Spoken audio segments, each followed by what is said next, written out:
Okay, hello everyone. Thank you for joining us. It's good to have Diamond Debates back after a brief hiatus due to geopolitical instability, let's say. But everything's back to normal for now. And what better way to restart our series than by exploring a topic that is never not relevant? Marketing. How do we re-energize the natural diamond story? This issue of category marketing is a tricky one because everyone thinks they're an expert and very few are, and I include myself in that former category. But today we do have an expert to bounce ideas off, and that is Sally Morrison, who is the head of natural diamond markets at De Beers. Sally brings vast experience in this topic, having worked in the belly of the beast, so to speak, for many years. Sally, I'm not going to go through your full resume, but thank you for joining me and for agreeing to debate this important topic. Oh, it's very, very good to be here. It's always good to see you, especially now. It was a little bit scary there when we had to reschedule, but we're back here. So good, all good. Absolutely, and it's an interesting time for the industry as well. As I say, this issue of category marketing, which I think has sort of taken a turn for the better in the last year or two. We're seeing a lot more activity around this around this topic. But it still is quite, it's a sensitive one for the industry and everyone has an opinion about it. So before we dive right in, and you can agree or disagree with me on that point, I want to give a shout out to our to Sarine Technologies, who is supporting Diamond Debates for over 35 years. Sarine has asked the industry's big questions, providing advanced AI technology to drive the diamond sector forward. Imagining a more efficient and more innovative industry is central to Sarine's DNA and essential to long-term growth across the entire diamond ecosystem. So with that, let's begin. As I say, Sally, it's a contentious issue. And so, you know, before we maybe have a back and forth on some issues, some questions that we might differ on. What is your take on on where the industry is standing at the moment with regards to category marketing? My feeling is that we are seeing a bit more energy around promoting natural diamonds, not just from De Beers and the Natural Diamond Council, but filtering through the rest of the pipeline as well. What is your feeling on that? Well, I know this is supposed to be a debate, and I probably should disagree with you, but actually, I wholeheartedly agree with you on that. I think we're in a much better place, and I think part of the problem was that when LGDs became really, really widespread, it was exactly at the moment when there wasn't a lot of category marketing, right? which was a problem. But I think we're in a much better place now for a variety of reasons. I think that obviously De Beers is back in the category business. And so I think as we're sort of correcting some of that absence of the past, I also think it's really encouraging that the Natural Diamond Council is so much better funded now because they obviously have an enormous role to play across the whole industry. And I think the combination of those things means that retailers and small businesses, designers are more inspired and encouraged. And I think it's one of those things where success breeds success. So I totally agree with you. I think we have some momentum now. Edge reported 2% growth in natural diamonds over 2025. So we also saw some really good data from our own campaign. So I think that we're in the right place, but I think we also have to remember that we're speaking to a universe of younger consumers who had not been exposed to category marketing perhaps in their whole lifetime. And so you can't just go back into something expecting an immediate, acute uptick. We have to do it. We have to do it again. We have to, reimagine the ways to tell those stories and meet those consumers where they are. So I wouldn't say we see the light at the end of the tunnel, but in my view, we are now actually in the tunnel and going to a better place. Well, it sort of brings up the question which I posed in a column I wrote for the Diamond Press earlier this week, and it poses the question: how do you measure success in category marketing? And I referenced the conversation I had with the with Mark Lieberher, who was the CEO of the Diamond Producers Association, which is the pre-runner to the NDC, and he alluded to polished diamond prices actually being a sign of the effectiveness of that he's looking out for of the marketing campaigns at the time, and obviously if diamond prices are going up, then it clearly is, the market is on an upturn and is doing well. But I'm not sure if today's marketers would agree with that metric necessarily. I'm sure you're looking at um, other sort of data points that indicate success or needing to tweak a campaign. So what are you looking out for What when in your marketing? Yeah, I would agree with Jean-Marc. I mean, that is one data point that's relevant. When I look at our Desert Diamond campaign, one of the things we looked at was very closely looking at the prices for the K to Z color band, because we were focused on those lower quality goods, and we were in fact only in market for 12 weeks at the end of the year, but we saw growth in sales in the K to Z color brand. We're looking at things like Tenoris, right? We also saw margin growth in those categories, which is important. I think there was year-on-year growth of nearly 9% in that color band. We're also looking in terms of our own campaign at what we're driving into store, and we know as of today that campaign has tracked 8.6 million consumers into jewelry stores. How do we do that? We sort of triangulate data from MIQ, data from Foursquare, so people who've seen our ad and then go to a jeweler in a zip code that we're tracking, we can measure that. So all of these things are important, but we're also looking at, other proxies like, Google Trends, like how much has search for natural diamonds gone up. In the case of this period that we're talking about this morning, last year it looks like natural diamond trends were up about 3%, and importantly, search for lab-grown diamonds went down 5%. So again, that's another very interesting metric for us. These are all ways that we can sort of jigsaw together a picture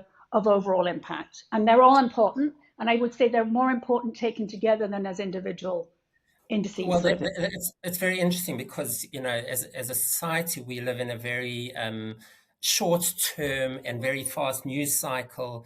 And I actually argued in my column that the real effectiveness of a marketing campaign will only be seen more long-term, even 5 years down the line, whatever it is, and that one shouldn't necessarily or one can't rely on the short-term metrics, or one shouldn't look at them necessarily to gauge the success of a campaign. I think what you're alluding to is, firstly, there is such a thing as a short-term success, and B, that these data points are good information points, that they sort of help a campaign tweak or adjust to whatever the data is telling them. Is that fair I enough? think that's totally correct. I mean, I think we need short-term data points both to pressure test the overall ideas that we're putting into the market, right, but also to refine or course correct, particularly in things like targeting and stuff like that. And now media is so complex, so technical. Many people smarter than me know masses more about it than me, but it is a very technical, very specialist space, right? So we're able to laser target on certain kinds of consumers with certain kinds of behaviors who basically signal to us, for example, that they're in the market for natural diamonds. We were never able to do that before in the days of the Three Stone campaign. So super, super relevant in the short term. And I think just important signals that we're on the right road. But yes, you're right. Look, a natural diamond is a thoughtful, considered purchase. We know from way back, very, very old research that even those people that are the most excited about natural diamonds and actively collecting pieces, they're probably only in the market every 18 months for a new piece, right? Just because of the expense of it and so forth. They save up for it, they plan for it. So in any given holiday season, we only have half of those people in the market. They're not all even in the market all the time. And I think you see that, for example, all these big idea campaigns, Three Stone, whatever, they do well the first year, which is a signal, but they do better the second year because there are more consumers then that you've been able to capture that are in the market in that second year, but also as more and more of the trade come on board, the message is magnified, it's enriched, it's deepened, and so on. So this is a long game. And we took a long time to get to the point we're at now. I guess what I'm saying is I believe we're now going in the right direction, and we're all going to have to link arms and have confidence and be extremely purposeful.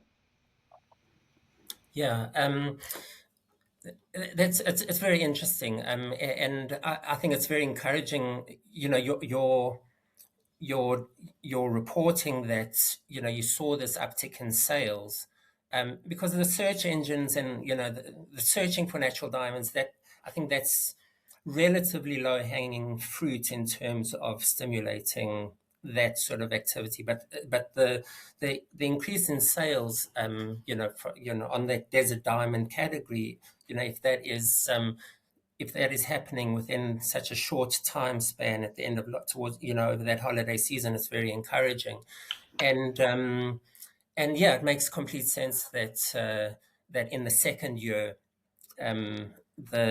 there's better traction.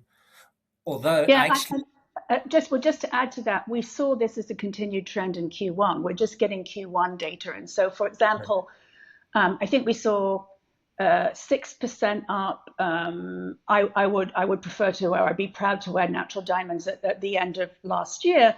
By the end of March, we were seeing that up to nearly 10%. So this is aggregating, right? This is a rolling thing, which is why we need to, I think, check in with the market, talk to people like you pretty routinely because it's a dynamic process. But it's going in the right direction and still going, I guess, is my takeaway on that. That's great. My feeling was actually, or my anticipation was that it would be an annual thing. There would be a new campaign under the Diamond is Forever banner, Right. and that's we would move on from desert diamonds. And again, I think that's me being caught up in that societal needing new news, every 24 hours type of mindset. But back to my original assertion in my column that it takes a long-term planning to really change the consumer mindset. Well, we will be launching a new campaign in Q4, but it will include the desert diamond idea, right, which is a differentiating idea around the stone itself, but that will sit in a different communication vehicle. In fact, we'll be talking about that in some detail at JCK. But I think the point is this idea of desert diamonds and color in natural diamonds and using the palette of color as a differentiator that links back to the earth.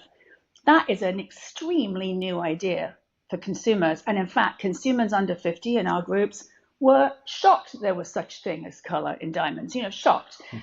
Slightly older consumers sort of remembered chocolate diamonds and things like that. And obviously, Levian has done an incredible job in educating people about those colors. But with a new idea, I guess I would just say we need to tell them.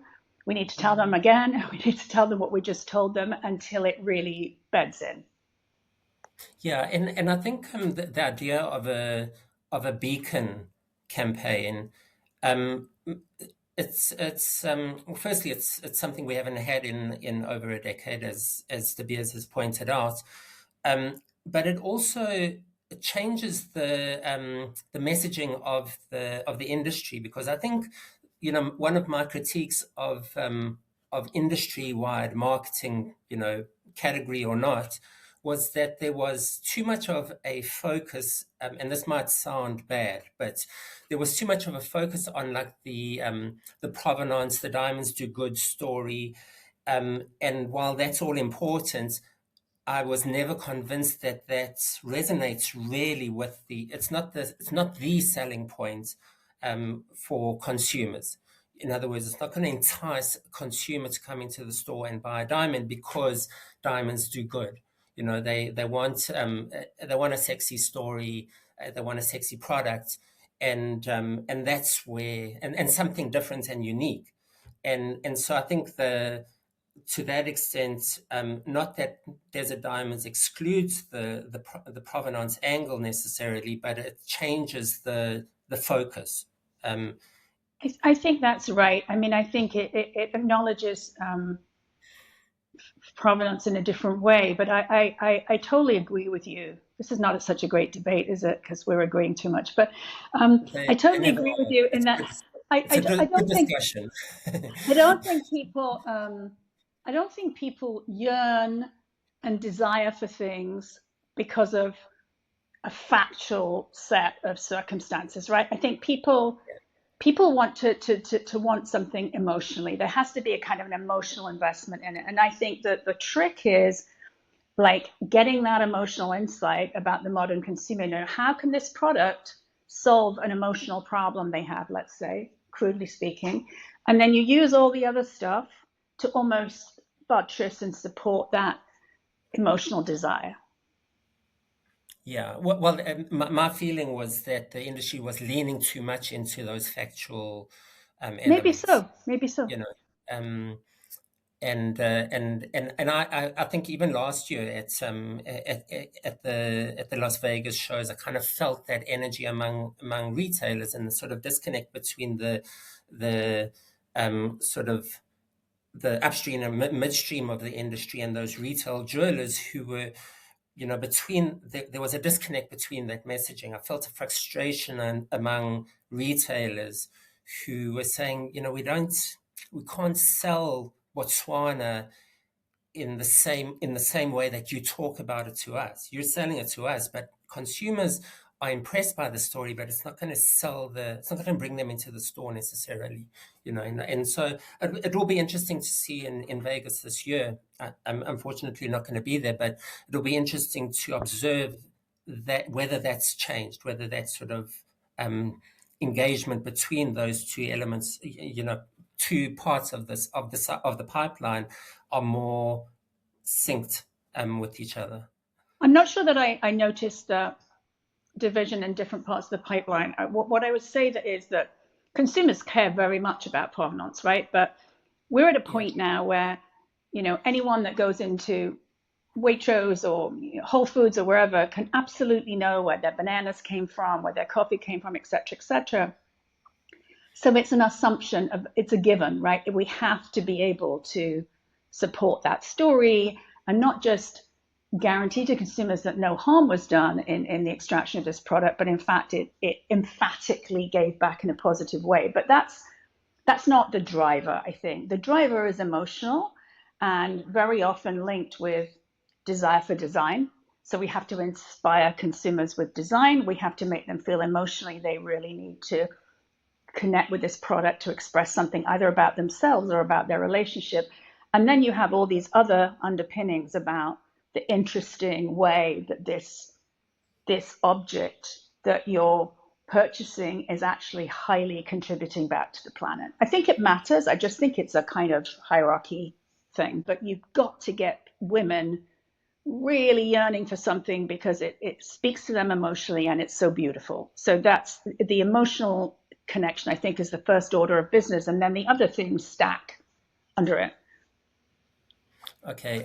Well, here's a question we might or might not agree on, and that is the approach in that emotional messaging to Gen Z, today's younger consumers, versus previous generations, because that's you know, we're hearing the narrative that Gen Z, you know, younger millennials are interested in different things. They respond to different things. Certainly, the whole marketing and social media environment has changed consumer shopping habits, at least, and the way we Mhm. consume information. There's no doubt about that. But it sounds to me that you're going back to your roots, the emotional messaging. And so, is there a change in how one approaches that emotional pull?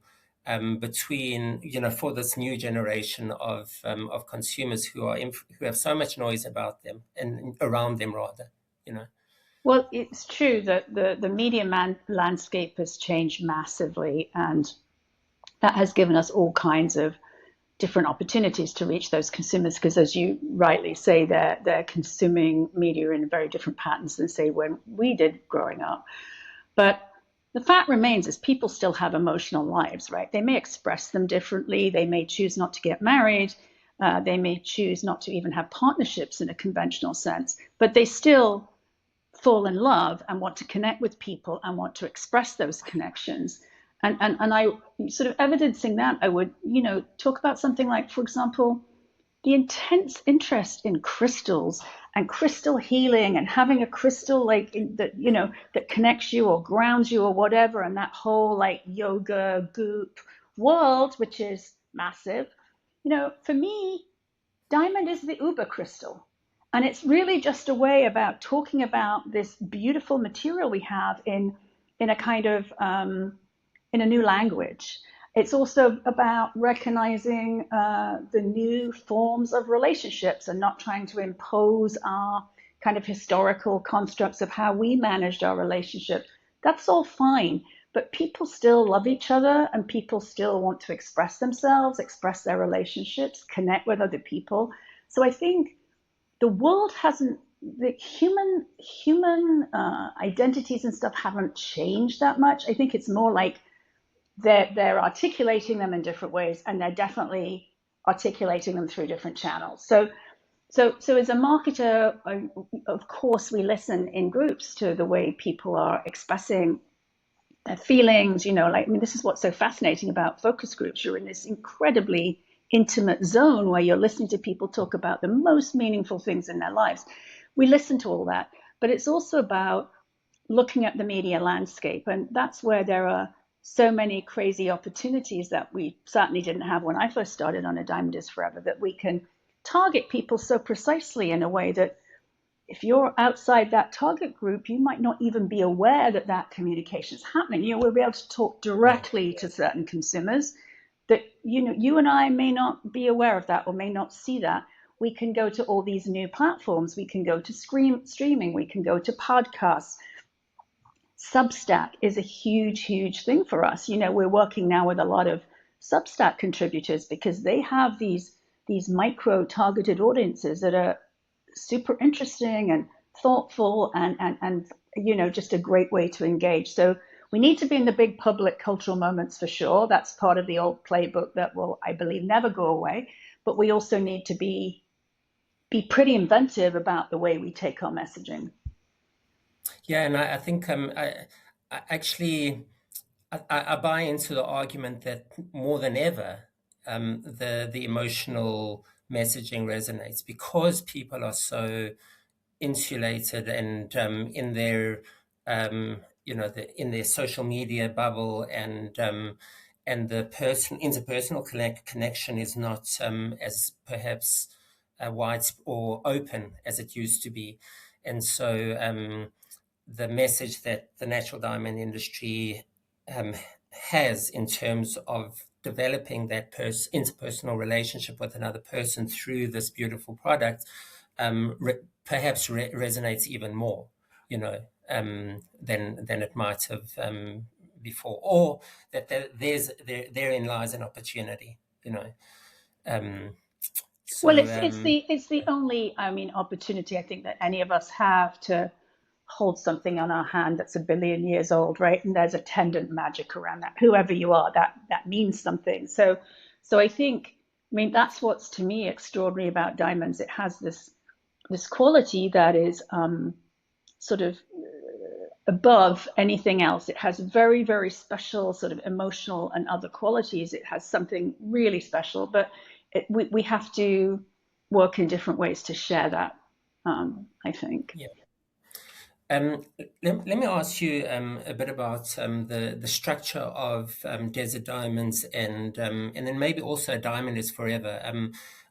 We had this sort of mini discussion on another podcast I'm involved with Rob Bates and Edan Golan, about how the industry can use desert diamonds and De Beers sort of ownership of it. So it's not a brand, it's a campaign, but it's owned by De Beers, and so but the idea is for the whole industry to use it and sort of piggyback on the concept, or if not the concept, maybe even just the De Beers trademark. And so how do I, as a member of the industry, whether I'm a manufacturer, another miner, or a retailer, probably most importantly, how do I get involved in desert diamonds?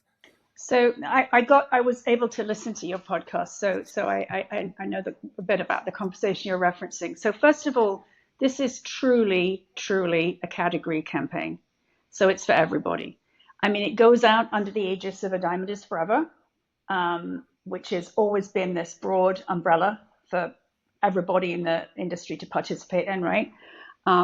Anybody who wants to can sign up on Promo Box, which is a platform we use for sharing assets, digital assets. And so anybody who wants to go in, register, download those ads, download that training, download those social posts, it's for everybody. So anybody any retailer can participate in it, any manufacturer can participate in it and create their own collections that they sell into their customers. It truly is for everybody. And I go back to something that we've talked about before. What made Big Ideas in these beacons big was the breadth of industry engagement and involvement in it, right? And we're just doing this for the first time in 15 years. So we're still sort of oiling the machine and, building the boat for sort of as we're learning to sail it. But it's really, really important that retailers and manufacturers are part of this, because that's what gives it heft, noise, that we're all aligned in messaging. We're all selling natural with the same kind of touch points and words and the same kind of signage and case. And I think that's the most important thing, that this is a partnership. We can drive those 8.6 million people into store, but when those people get into store, they need to see the signage, they need to see the material and case, and they need to work with a sales associate who understands how to use our content almost as a tool to sell. Right. So are you, I mean, I know that you have various sort of partnerships with some of the major jewelers, Signet in the Signet jewelers in the United States. Jared is carrying desert diamonds, as far as I understand. But basically anyone, there's no sort of threshold that you need to apply to become a desert diamonds seller. Not at all. And anyone can go to a diamondisforevermarketing.com and they will get to that promo box link. And Yeah. I'd encourage you to, even if you just want to see what we're doing and see the And new content, right? But there's I use it. yeah. So there's a great there's a great training app. There's But material. sorry, There's Sally, updates. what about in terms of product? So if I'm a retailer, can I call any yellow diamond or brown diamond or champagne, pink, Okay. whatever? Yes, you can call anyone you want, but I'm gonna say something which Rob Bates said on your podcast. I'm gonna say it one more time. Rob said, "Oh, they're always saying this is not a brand program." I'm gonna say it one more time. It's not a brand program. Desert Diamond as an idea is using a color palette as a shortcut or a metaphor, if you like, to natural. And it tested extremely well with consumers because they see this array of different colors in natural diamonds and immediately understand that's why each one is different and each one is special, right? So we're talking about a palette, not an individual color within that palette. We are extremely interested in encouraging consumers to buy lower grade white goods, right, which have been eaten away by the lab grown the lab grown product. We're very interested in helping build margin back in those goods. So if I drive someone into store and they come into your store and they buy a pair of studs that are white, I am ecstatically happy about that. So anyone can put any product in, anyone can use the story, anyone can use the messaging. But what's really important, I think, is that you merchandise in case that this is desert diamonds, because you just need that connection when that consumer walks in that allows you to just bridge into the story. Right. Okay. Um, can and I'm sorry, this is turning into a bit of an interview. That's okay. But we agree on most things anyway, and which, by the way, is often the case has been often the case with these debates, except on one topic, which I'm sure you can guess, being the lab grown diamond issue. But I have no interest to have a full series debating lab grown diamond proponents, and this is much more interesting for me anyway. But what, on that topic. Is there a provisor that it needs to be a natural diamond? Yes, yes, it must what? be a natural diamond because every single natural diamond is unique and each of these colors are unique, right? That's the point. But what's to prevent a jeweler from calling a lab grown off color, within that palette, a lab grown diamond within that palette, a desert diamond? Well, I suppose we can't prevent people from doing anything, but they won't. But the story Yeah. doesn't hold up because the Fair point enough. is with any batch created thing. I mean, anybody can change their recipe, right, and puts different chemicals in and come out with a tray of a batch of brown lab-grown diamonds.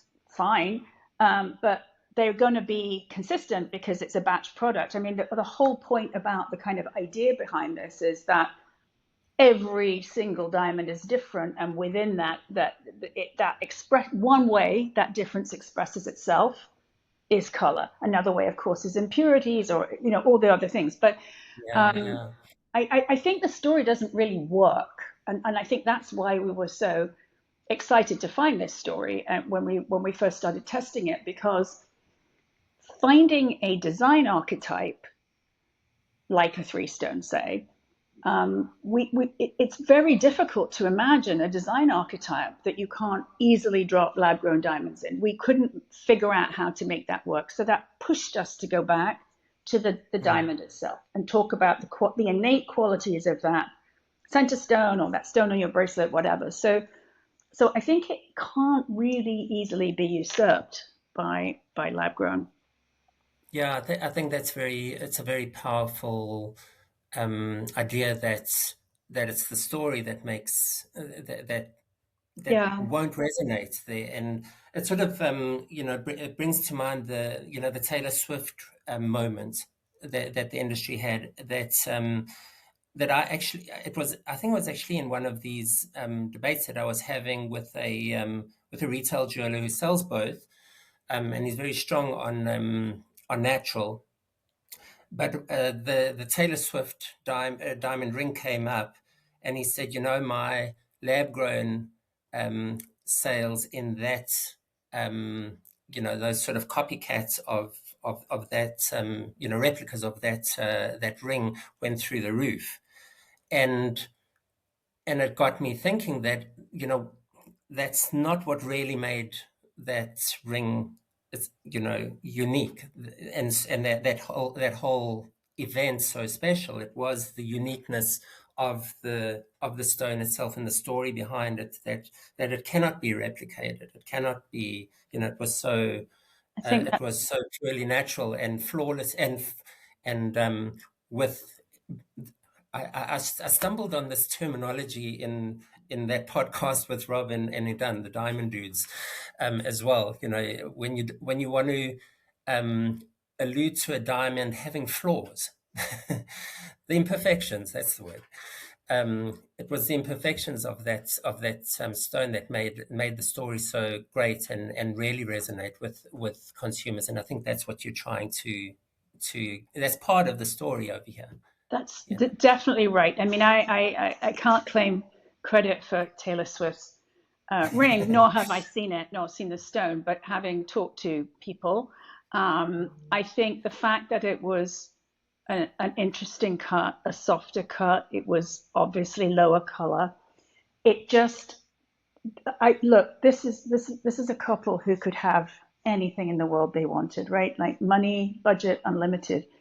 They chose something idiosyncratic, special, kind of against the flow of what you might expect someone in that situation to purchase. So I think that was really exciting for us because it really did, give a little bit of cultural sort of rationalization for the campaign that we were about to bring to market. So that was Yeah, wonderful. it's And great I timing. think, it was a happy thing, right?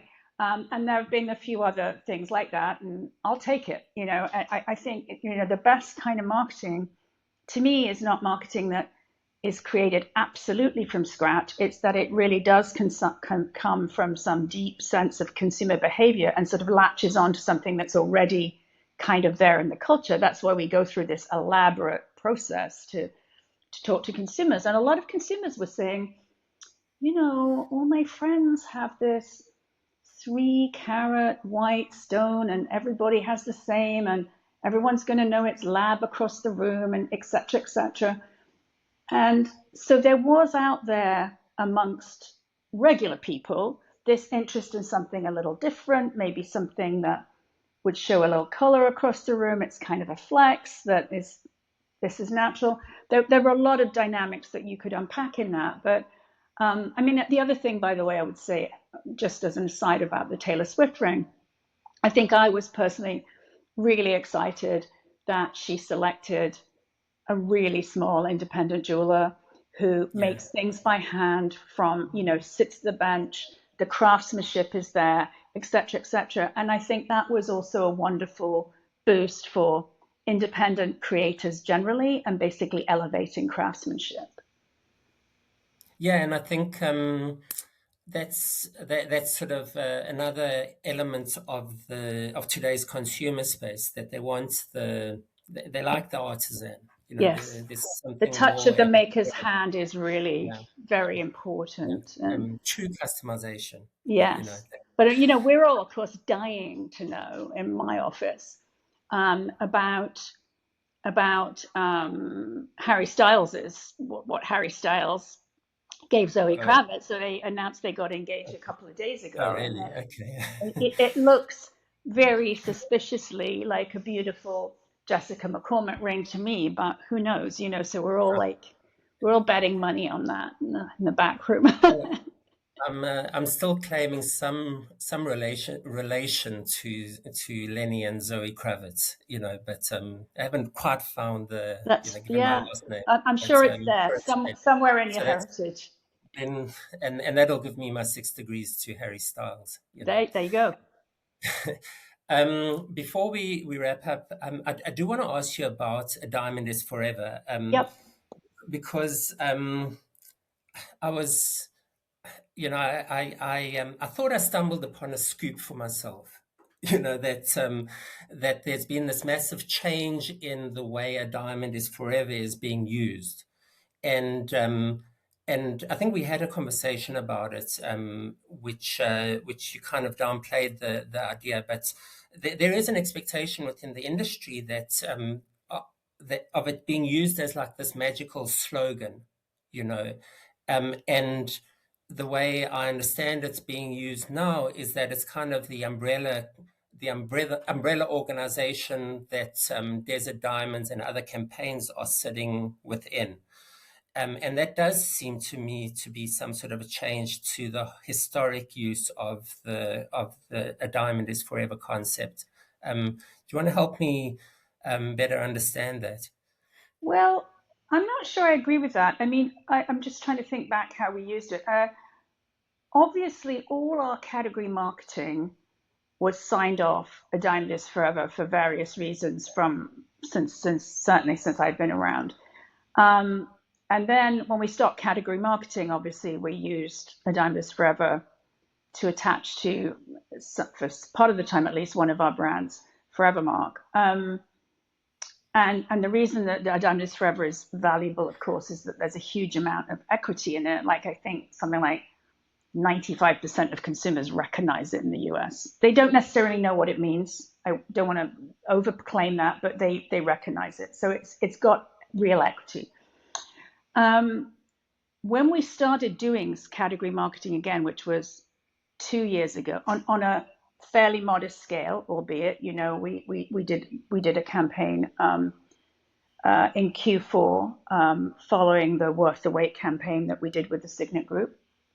We put a Diamond is Forever on that mostly because it was a category piece and it wasn't just for De Beers brands, quote unquote. So I'm not sure that there was a big shift. I think where perhaps you thought you had a scoop was that we had been using it, but we apparently had not been using it very visibly or very well, and that you were not aware we'd been using it. But when we did start, we did put it on because why not, right? It's got a very powerful heritage. It's got this very high knowability, and so it's this. And I also think, by the way, like all those really brilliant advertising lines, it's sort of muscular enough and flexible enough to be able to sort of be interpreted in new ways for new generations. And that's one of the things that we're thinking about a lot now. Like, in the future, what should a Diamond is Forever signal? Because